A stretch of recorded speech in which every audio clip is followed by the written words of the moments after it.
Alhamdulillah, salatu wassalamu ala Rasulullah. Last night we completed Surah Hud and also half of Surah Yusuf. I want to focus on Surah Hud and the lessons we can learn from it.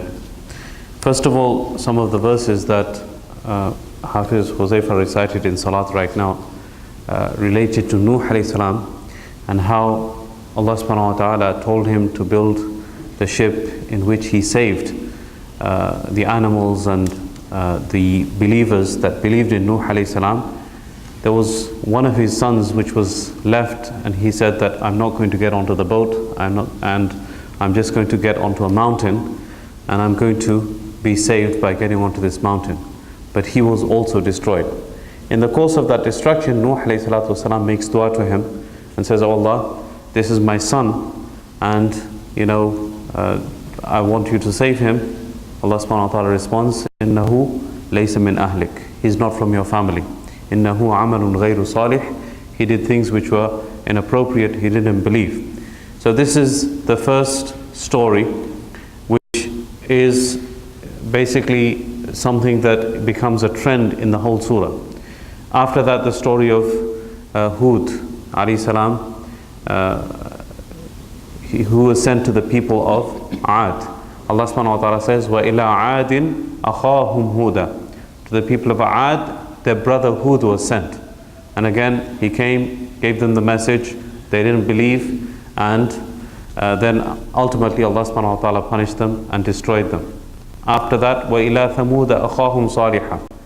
To Thamud, their brother Salih was sent. Brother referring to their own, he must have been related to them, he must have been close to them. So their brother Salih was sent. Gave them the message, this miraculous camel, she-camel came according to their demands, and then they killed that she-camel. Allah subhanahu wa ta'ala punished them and they were destroyed. Then after that, the story of Ibrahim alayhi salatu wasalam, which I'm going to focus on right now.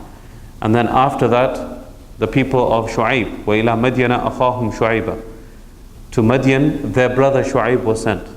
Okay, again, referring to him as the brother. So we have a pattern of relationships, connections being mentioned. The son and brothers in this case.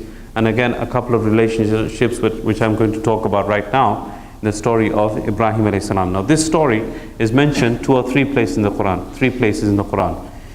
In which angels come in the shape of handsome young humans to the house of Ibrahim alayhi salam, thinking they're humans. He prepares, he goes and slaughters a cow for them, and he roasts it, cooks it, and puts it in front of them, and they don't eat. And he kind of gets suspicious that this is not right. And according to the tradition of the time, if you put food in front of a guest and he refuses to eat, then he has come with ill intention. So he becomes suspicious. They reassure him that they are actually messengers from Allah subhanahu wa ta'ala. They are angels in human form, and they have come not for him, and he's afraid that he kind of figures it out, that they are angels in human form, and whenever that happens, there is some trouble about to happen. So they reassure him that he is not in any kind of trouble, but Lut alayhi salam, the people of Lut alayhi salam, they are the ones that are going to be in trouble, and they're going to be punished. So Lut, he is actually related to Ibrahim alayhi salatu wasalam. So this is what happens. So Allah subhanahu wa ta'ala describes this whole episode. I'm just going to briefly translate it. Indeed, our messengers came to Ibrahim alayhi salatu wasalam with good news. The good news was that he's going to have a child. He has already had Ismail alayhi salam, but he's going to have Ishaq. So according to biblical references, they were very old. He was 100 at the time, and his wife, Sarah, she was 90 at the time. So Allah subhanahu wa ta'ala sent these angels to give them the good news that in this old age they're going to have a child. They said salam, he said salam back to them, and it wasn't long before he brought a roasted calf.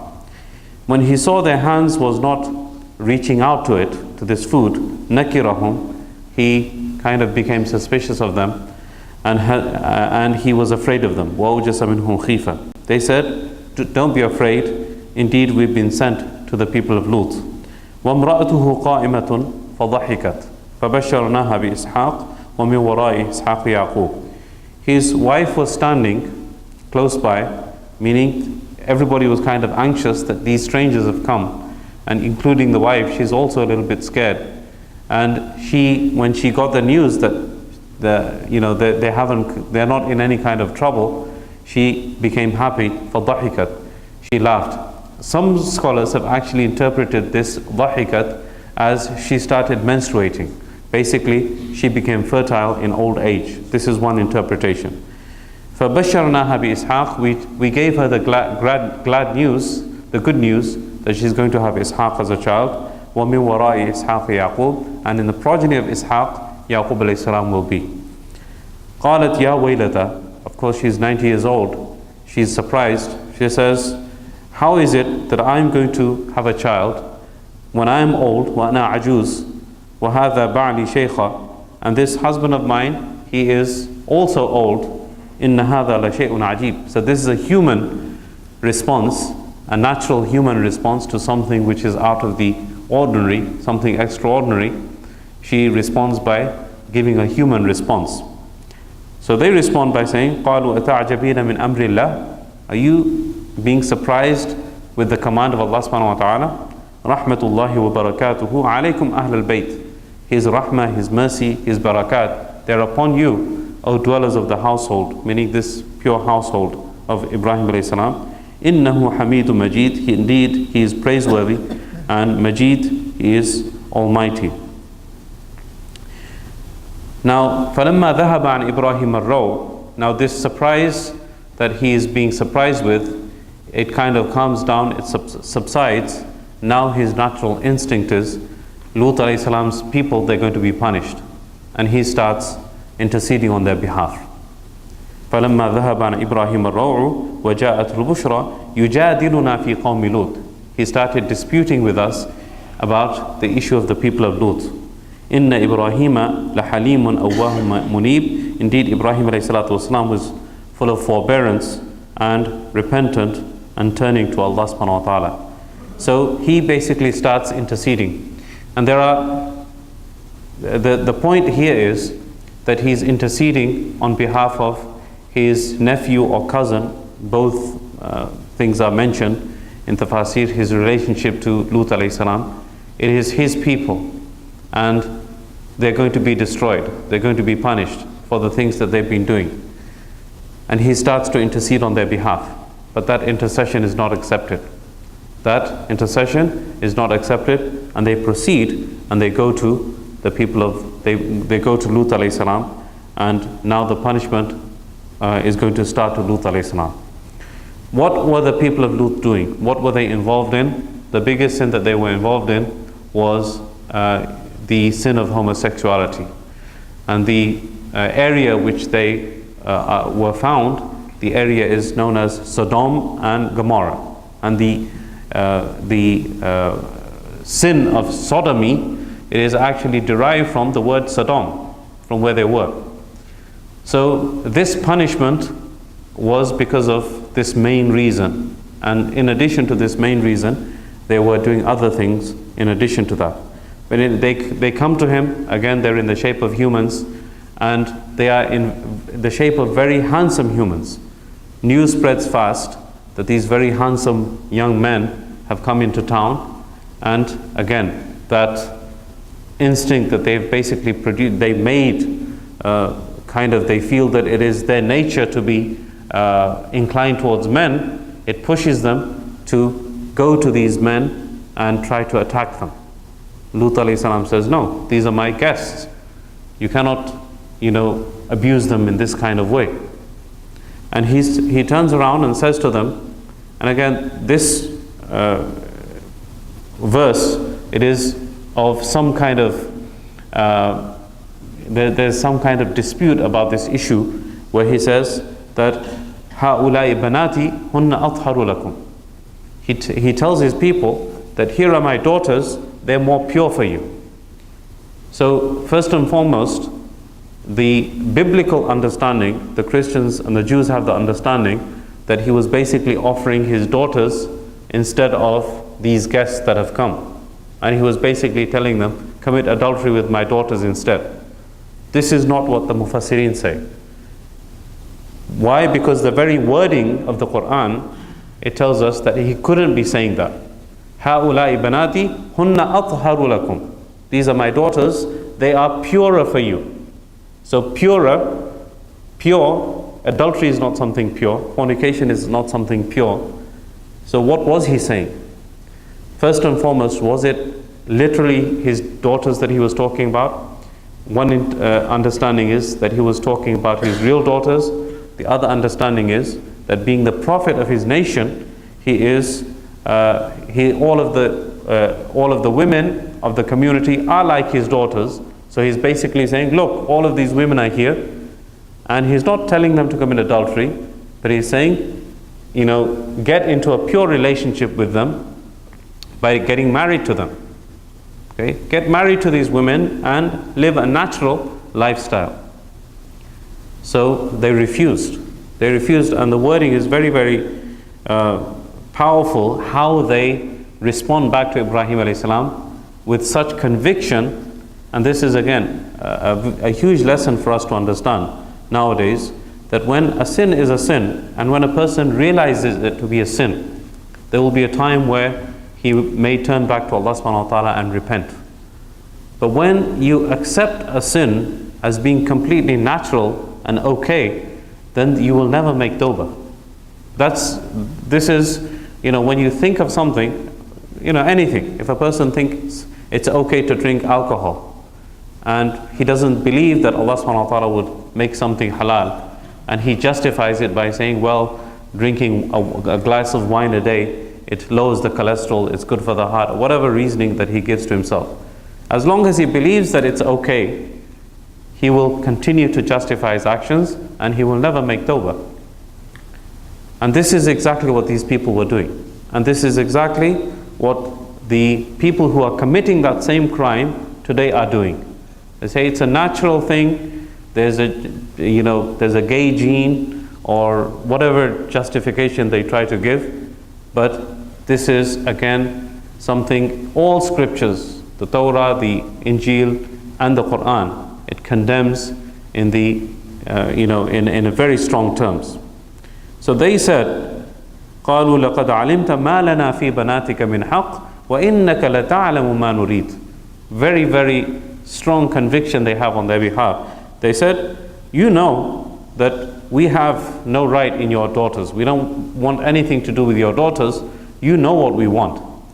You know what we want. We don't want women. We want these young men that have come. Na'udhu billah. So in any case, Allah subhanahu wa ta'ala punishes them. And in the course of the punishment, the wife of Lut alayhi salam is also involved in the punishment, because she was also involved in some kind of sin. Either she was a disbeliever completely, or she was kind of complicit in the actions of these people, that what they were doing. So now again we have Ibrahim alayhi salam interceding for his nephew or cousin. The wife of Lut alayhi salam, she is destroyed in this story. Before that, you have the son of Nuh alayhi salam, he is destroyed, and story after story in which Allah subhanahu wa ta'ala is mentioning that their brother was sent to them. Hud, the brother of Ad, was sent to them. Salih, the brother of Thamud, was sent to them. Shu'aib, the brother of Madian, was sent to them. So these relationships, Allah subhanahu wa ta'ala is explaining again and again, they cannot benefit a person if Allah subhanahu wa ta'ala is being disobeyed, and Allah subhanahu wa ta'ala wants to bring down the punishment. Then it doesn't matter how close your relationship is, even to the Prophet, that punishment will come to you. And how does it relate to the revelation of the Quran in the time of the Prophet ﷺ? There was a feeling amongst the Quraysh that we are the descendants of Ibrahim ﷺ. And because of this lineage of ours, if we are committing any sin, if we are disobeying Allah subhanahu wa ta'ala, our status of being in the lineage of Ibrahim ﷺ through Ismail ﷺ, it gives us some kind of nobility, it gives us some kind of status, and Ibrahim ﷺ would intercede on our behalf even if we're doing something wrong. So through these repeated stories of Anbiya ﷺ and their own relatives being destroyed right in front of them, their own son being destroyed, their own wife being destroyed, the whole people of one's own nephew being destroyed, this shows the people of Quraysh and a side lesson to all of us that relationships will not make any difference if the person themselves does not want to make tawbah and turn to Allah subhanahu wa ta'ala. So again, amongst us, if we think that I am the son of a very pious person, that's going to be sufficient for me if he makes dua, possibly.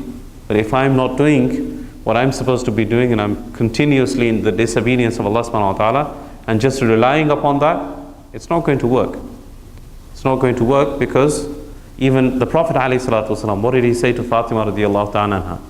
He gathered all the tribes of Quraysh, each one of them he counted off and addressed each one of them and told them that save yourself from the fire of hell because I will not be able to benefit you on the day of judgment. And at the end he addressed his own daughter, Ya Fatima, anqidhi nafsaki min an-nar. O Fatima, save yourself from the hellfire. فَإِنِّي لَا أُغْنِيكِ عَنْكِ مِنَ اللَّهِ شَيْئًا. I will not be able to help you in front of Allah subhanahu wa ta'ala in the least on the day of judgment. So relationships, they can, the dua, yes, all relatives, parents will make dua for their parents, but that can only go a certain distance. If the people themselves, the relatives themselves don't want to turn to Allah, they don't want to make tawbah, they don't want to be obedient, then that dua, that intercession, that pleading to Allah subhanahu wa ta'ala will not make any difference. I pray that Allah subhanahu wa ta'ala gives us tawfiq to understand and practice what has been said and heard. طلع البدر علينا لثنيات يدها وجب الشكر علينا ما دعا لله